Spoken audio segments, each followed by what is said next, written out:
In bodybuilding, the Mr. Olympia title is supposed to represent the greatest physique in the world. But the truth is, not every legend who deserved to win actually won. Politics, timing, judging standards, all of it has robbed some of the greatest athletes ever. Today, we're looking at the most influential bodybuilders who never won the Mr. Olympia, and why their legacy goes far beyond that trophy. First up, Kevin Levrone, the uncrowned king. Levrone is one of the freakiest, most complete bodybuilders of the 90s. What made him special wasn't just his size, it was how fast he'd get into shape. You know that for certain? Yeah, because when I did go, I went balls to the wall 4 months. My body was hurting. My body was maxed out. There was times, man, where I didn't think I was going to make it, to be honest with you, because I realized that my body was a hyper responder. He was famous for barely training in the off-season, then blowing up in just 12 weeks. In 1995 and 2000, he was dangerously close to winning the Olympia, but politics and timing held him back. He competed in the era of Dorian Yates and Ronnie Coleman, two almost unbeatable champions. They wouldn't put me next to Dorian Yates. Why do you think that was? I think it was political. They didn't want me standing next to him. Even without a Mr. Olympia, Levrone is still considered one of the greatest physiques of all time. Next up, flexwheeler, the greatest pure genetics in bodybuilding history. Even legends like Ronnie Coleman called Flex the best bodybuilder they ever competed against. Flex brought insane symmetry, a small waist, round muscle bellies, and perfect proportions. His 1993 Arnold Classic physique is still considered one of the most aesthetic packages ever.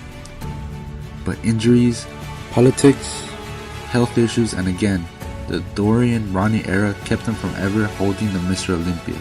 Immediately when we take off our clothes backstage, we know what's going on.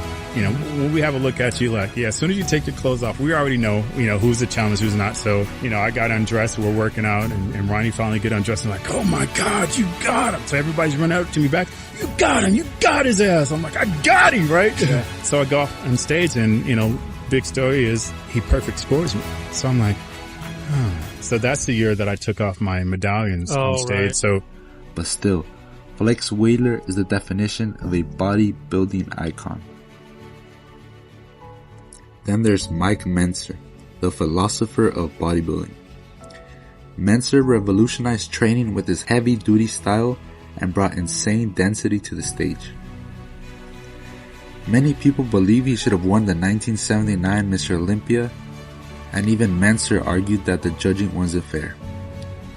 His rivalry with Arnold and his controversial loss changed the sport forever. The pleasure they might have had otherwise. Everything was askew at this point. It was not a normal contest. No one was talking or acting as the way they used to do. There was strain and fear all the way through. Mike Mentzer didn't win, but his influence on training still lives to this day. Sean Ray, one of the most consistent bodybuilders ever. For over a decade, he never came into a show out of shape. He brought balance, conditioning, and detail every single year. But again, the era he competed definitely mattered. Sean Ray competed while Dorian Yates was at his peak. His structure was amazing, but the judges were rewarding mass, not aesthetics.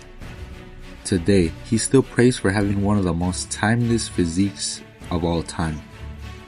Nasser El Sombati, one of the biggest men to ever compete. In the mid-90s, he was a true threat to Dorian Yates. Fans still argue to this day that Nasser should have won the 1997 Olympia. Probably the guy that came closest to beating me also. In 1997, I was definitely not at my best. I had the tricep injury going into that contest, and Nasser was very good, so it was a very close contest. Some people think he should have won.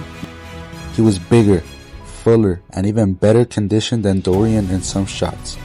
But again, politics and the champion's advantage played a huge role. Nasser was a monster, and one of the greatest mass monsters to never win.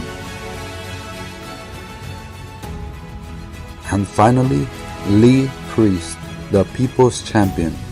At only 5'4", Lee had insane arms, crazy detail, and one of the most complete physiques ever.